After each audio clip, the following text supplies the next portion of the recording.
The courtroom was alive with the usual hum of anticipation, lawyers rustling papers, spectators whispering in hushed tones, and the distant sound of a gavel striking in another chamber. Judge Eleanor Hayes sat at the bench, her gaze steady and professional. It was another day, another case. At least that's what she thought. The bailiff called the case. The State of Louisiana versus James Anderson. Eleanor shifted slightly in her seat, her hands resting on the polished oak of the bench. She glanced at the papers in front of her. Assault, robbery, resisting arrest. A familiar ache of disappointment settled in her chest. Another lost soul tangled in the system, she thought. When the defendant was brought in, her world tilted. The man standing before her, shackled at the wrists and ankles, was not a stranger. He was James Anderson, her James. Her throat tightened as a flood of memories surged forward. The summer afternoons they spent racing bicycles down the dusty streets of Hammond, Louisiana. The late-night talks under the magnolia tree in her backyard. The promises they made as kids to always have each other's backs, no matter what. But the man standing before her wasn't the boy she remembered. His shoulders were hunched, his face lined with years of hardship. Yet his eyes, those deep, soulful eyes, were unmistakable. Eleanor's grip on the gavel faltered. For the first time in her career, she hesitated. The room seemed to shrink, the walls pressing in as she tried to process the impossible. James looked up, his expression a mixture of shock and resignation. Recognition flickered in his eyes, but he quickly looked away, his head bowing slightly. The courtroom waited. Eleanor forced herself to speak. "Mr. Anderson, you stand accused of assault and robbery. How do you plead?" James's voice was rough, almost unrecognizable. "Not guilty, Your Honor." Her heart pounded. She wanted to stop everything, to demand answers. What had happened to him? How had their paths diverged so drastically? But her role as a judge demanded composure. "Proceed," she said, her voice steadier than she felt. As the prosecutor began their opening statements, Eleanor's mind raced. This wasn't just any case. This was James, and somehow she had to figure out how to separate her past from her present before it was too late. The courtroom blurred as Eleanor's mind drifted to a time long before her black robes and the gavel in her hand. She and James had grown up on opposite sides of Hammond, Louisiana, divided not by distance, but by the unspoken rules of their segregated town. Her family's house was a modest one-story with a white picket fence, while James's family lived in a weathered home at the end of a dirt road, surrounded by fields. Their friendship had been an anomaly. She remembered how they met, an accidental encounter at the edge of a creek where she had wandered too far from her own backyard. James had been fishing, his line tangled in the reeds. She'd offered to help, and that simple gesture had turned into years of secret adventures and shared dreams. "Eleanor," he had once said, lying on the grass beside her under the stars, "you ever think about leaving this place? Like really getting out? Going somewhere people don't look at us funny just for sitting together?" She had laughed then, brushing off the idea. But James wasn't joking. Even as a child he saw the world for what it was, a place that didn't always make room for people like him. Their bond deepened despite the whispers, the sideways glances, and the outright disapproval from both sides. But the pressure was always there, like a weight neither of them could shake. And then one day, it all ended. It was the summer before high school when Eleanor's father caught them sitting on the porch together. His voice had been cold, sharp with authority. "Eleanor, get inside, now!" She'd hesitated, glancing at James, who stood frozen in place. "Go on," he had said quietly, his voice tinged with resignation. "I'll see you around." But they hadn't seen each other again. Not really. Her father forbade her from going near James, and soon after, James's family moved away. Eleanor threw herself into school, her ambitions carrying her far beyond the town of Hammond. She went to law school, chasing dreams of justice and fairness, but she never forgot the boy who had taught her what courage looked like. Now, sitting on the bench, she wondered what had become of James after she'd walked into that house and closed the door on their friendship. His record showed a series of arrests for minor offenses, petty theft, loitering, nothing that screamed a violent nature. But then again, how much of someone's life could you see in a few lines on a rap sheet? The prosecutor's voice snapped her back to the present. He was describing the alleged crime. James was accused of assaulting a store clerk during a robbery at a convenience store in Baton Rouge. The clerk had suffered minor injuries, and the cash register had been emptied. James was picked up a few blocks away, the cash allegedly still in his possession. Eleanor studied James as the prosecutor spoke. His posture was slouched, his hands clasped in front of him, but his expression was unreadable. Did he really do it? Or was there more to the story than what the prosecution claimed? The courtroom adjourned for a lunch break, giving Eleanor a moment to gather her thoughts. As she returned to her chambers, her assistant, Margaret, approached with a hesitant expression. "Judge Hayes, are you okay? You seemed a little distracted," Margaret asked. Eleanor hesitated. Should she confide in Margaret? Would it be unprofessional to admit that she knew the defendant? Instead, she shook her head. "I'm fine. Just a lot on my mind." But she wasn't fine. How could she be, when the past she'd buried so deeply was sitting just a few feet away, waiting for her judgment? The courtroom was packed when the trial resumed. Reporters scribbled notes, the clerk shuffled papers, and the prosecutor, a sharp-faced man named Richard Powell, was ready to deliver his case. "Ladies and gentlemen of the jury," Powell began, his voice firm, "this case is about violence. It's about a man who walked into a convenience store and, without provocation, attacked an innocent clerk before stealing the cash register contents. The evidence will show that James Anderson is guilty of this crime." Eleanor felt a knot tighten in her stomach. The prosecutor's tone was clinical, detached, as if James were nothing more than a name on a docket. She glanced at James, whose gaze remained fixed on the table before him. The defense attorney, Lisa Porter, rose to present her opening statement. She was young but confident, with a voice that carried across the room. "The prosecution would have you believe this case is straightforward, but it's not. My client, James Anderson, has maintained his innocence from the start. We will show that there is more to this story, and that assumptions made on the night of the arrest do not hold up under scrutiny." The first witness was called to the stand, a store clerk who had been working on the night of the incident. He described seeing a man fitting James's description enter the store, argue with the cashier, and then lunge over the counter. His testimony was detailed, but something about it felt rehearsed. Lisa's cross-examination was surgical. "Mr. Chambers, you stated that the man who attacked the clerk was wearing a red hoodie. Is that correct?" "Yes," the witness replied. "Did you see his face clearly?" "Not really. It was dark, and he had the hood up." Lisa nodded, pacing slightly. "So you're saying you couldn't definitively identify the individual who committed the assault?" "Well, no, but—" "No further questions," Lisa said, cutting him off. Eleanor noticed James shift slightly in his seat, his shoulders squaring as if the exchange had given him a small glimmer of hope. The next piece of evidence was a surveillance video from the store. The footage was grainy and poorly lit, showing a figure in a red hoodie entering the store. The prosecution argued that the person in the video was James, but the quality made it difficult to discern any identifying features.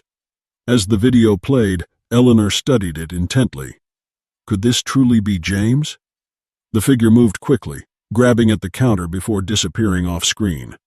The footage ended abruptly, leaving an unsettling gap in the narrative. James's defense was based on an alibi. He claimed he had been walking home from a friend's house at the time of the robbery. The friend, however, was unwilling to testify, citing fear of retaliation from the community. Lisa argued that the lack of a willing witness didn't negate James's innocence, but the jury's expressions hinted at skepticism. As the trial wore on, Eleanor felt the weight of her position pressing down on her. She was meant to be impartial, a pillar of fairness, but how could she be when every moment reminded her of their childhood? The boy who had once been her closest friend was now a man fighting for his freedom, and she was the one tasked with determining his fate. When the court adjourned for the day, Eleanor lingered at the bench, her fingers tracing the edges of the gavel. She wanted to talk to James, to ask him directly what had happened, but she knew she couldn't. Any contact outside the courtroom would jeopardize the case and her career. As she watched James being escorted out of the room in shackles, Eleanor's resolve wavered. She had always believed in the justice system, in its ability to reveal the truth, but for the first time she wondered if the truth was something it could ever truly grasp.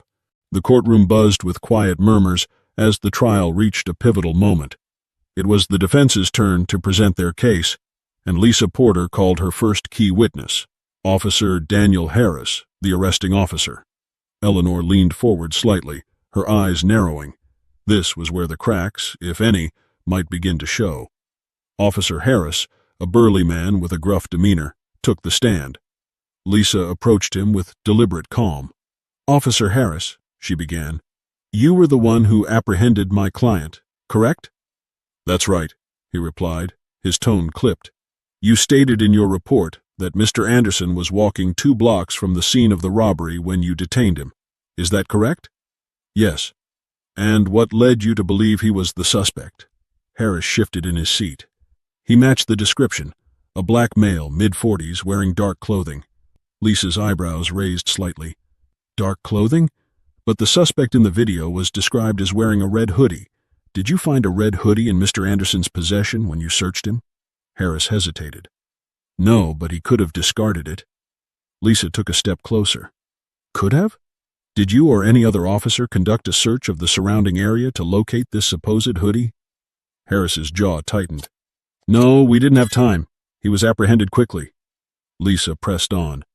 "So, to clarify, you arrested my client based on a vague description, without physical evidence linking him to the scene?" The officer's silence spoke louder than any words. Eleanor's gaze flickered to the jury. A few members exchanged uncertain glances. Lisa wasn't done.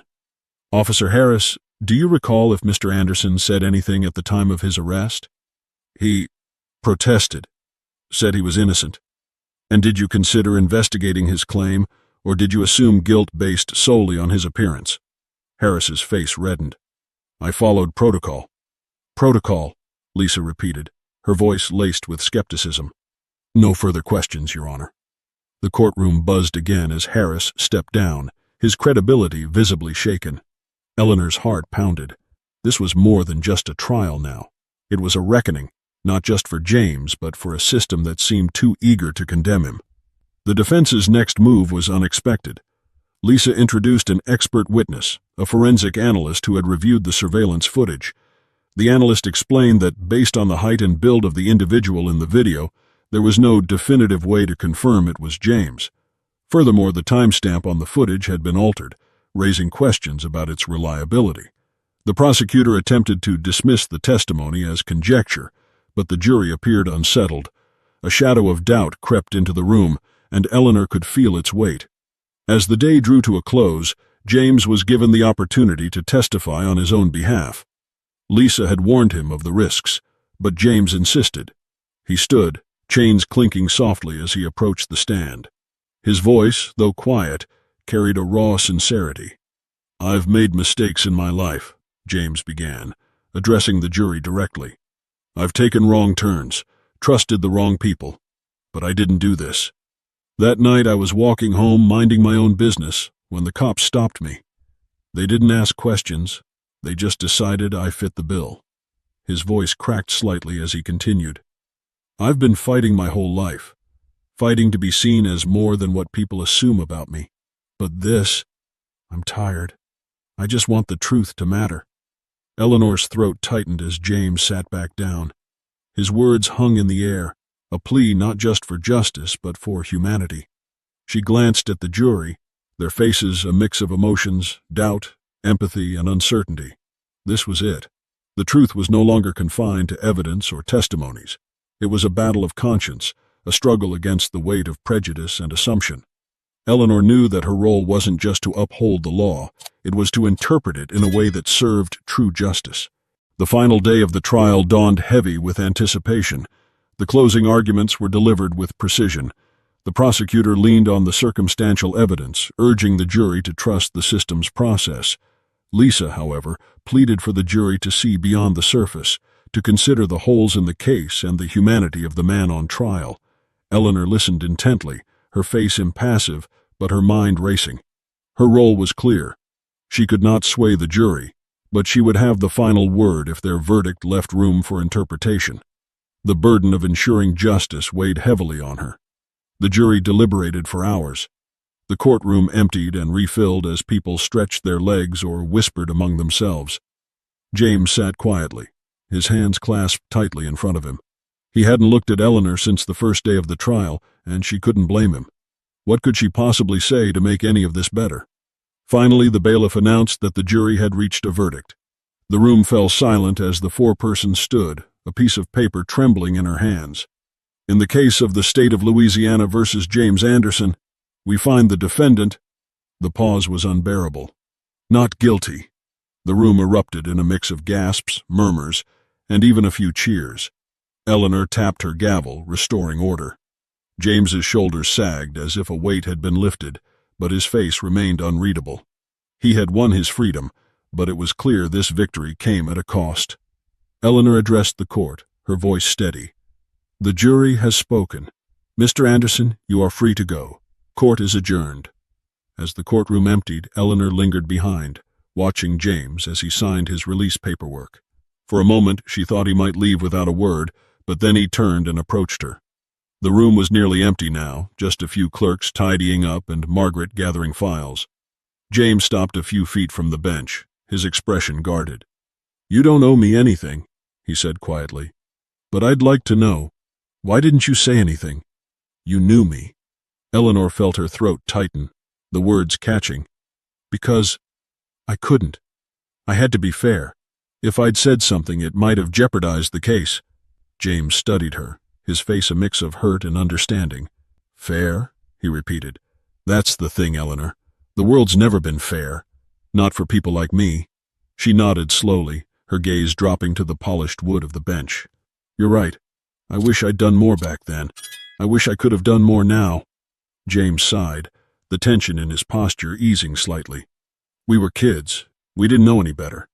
But you know now, don't you?" "I do," Eleanor said, her voice firm. "And I'm sorry." James gave a faint nod, then turned and walked away, his back straight as he disappeared through the courthouse doors. Eleanor sat alone in the empty courtroom, the weight of his words pressing on her. She had upheld the law, but the trial had revealed a deeper truth. Justice wasn't just about verdicts and evidence. It was about the lives shaped by systems far larger than any one person. For Eleanor, it was a wake-up call, a reminder that her position wasn't just a seat of power but a platform for change. As she left the courtroom that evening, the fading sun casting long shadows across the courthouse steps, Eleanor made a silent vow. She couldn't change the past, but she would do everything in her power to ensure the future held more than hollow promises of fairness. It would be hard, perhaps even impossible, but she owed it to James, and to herself, to try.